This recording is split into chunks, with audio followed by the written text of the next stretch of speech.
Special BCS, যে BCS এর জন্য আমাদের আবার টেবিলে, কারণ ওইটার পড়াশোনাটা একটু ভিন্ন ছিল। তো আমরা কিন্তু টেবিলে বসেছি, ওখানে আমাদের মোটামুটি 15-20 দিন সময় চলে গেছে। তো আমি যদি আপনাদেরকে বলি আমরা পেয়েছি 45 থেকে 40 দিন। তো এতটুকু কম সময়ের মধ্যে এটা আমি কি বলবো, মানে স্যারকেও যদি বলা হয় যে আপনি শুধু সিলেবাসটা বুঝবেন, ওনারও মনে 1 মাস মানে লেগে যাবে যে সিলেবাসটা বুঝতে।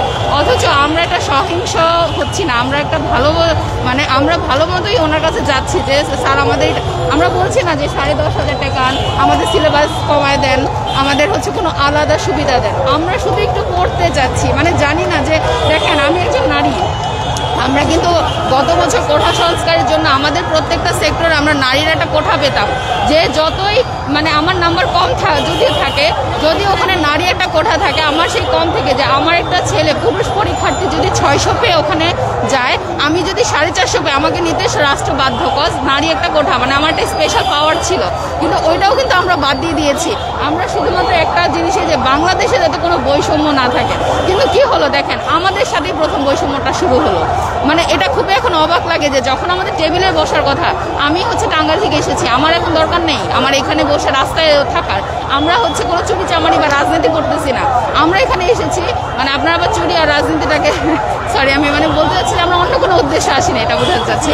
তা আমরা এখানে এসেছি একটা সুযোগের জন্য, কিন্তু আমাদেরকে কি করা হচ্ছে, আমাদেরকে রাস্তার মধ্যে বসায় থাকা হচ্ছে, পুলিশ দিয়ে আমাদেরকে গত রবিবার মানে এর আগের রবিবার আমাদেরকে মারপিট করা হয়েছে। আমরা শুধু একটু, আপনারা একটু আমাদের অভিভাবকদের কাছে বুঝিয়ে মানে জানিয়ে দেন, আমরা একটু সময় চাচ্ছি, আর কিছুই চাচ্ছি না। যেখানে অন্য বিসিএসদের সাথে এই সময়টুকু দেওয়া হয়েছে, আমার মনে হয়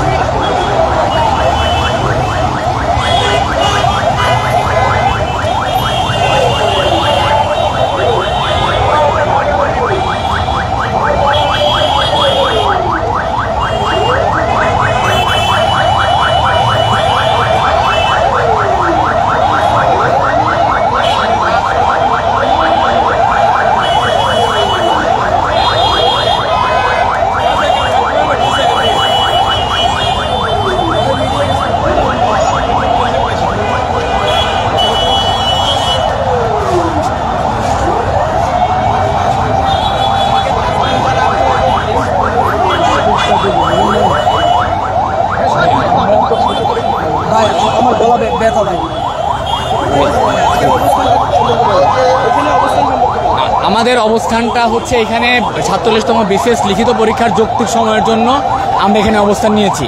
আমরা 47তম বিসিএস লিখিত পরীক্ষার যৌক্তিক সময়ের জন্য গত মাসের 19 তারিখ থেকে লাগাতার আন্দোলন করতেছি এবং গত 4 দিন হলো আমাদের ভাইরা আমরণ অনশনে আছে।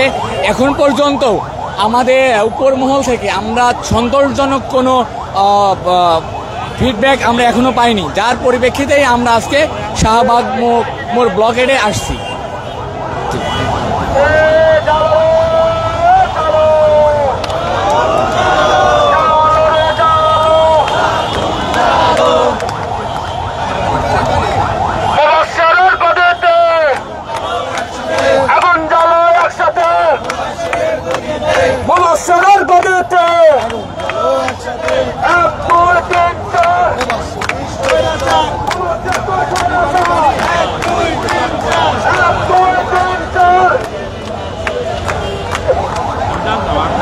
দেখলেই দূর থেকে চলে আসবে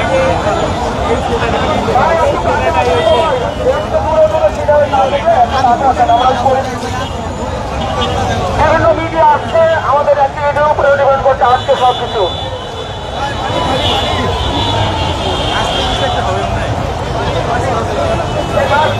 আপনারা এদিকে একটা আসেন, এই কর্নারে জমা হন সবাই।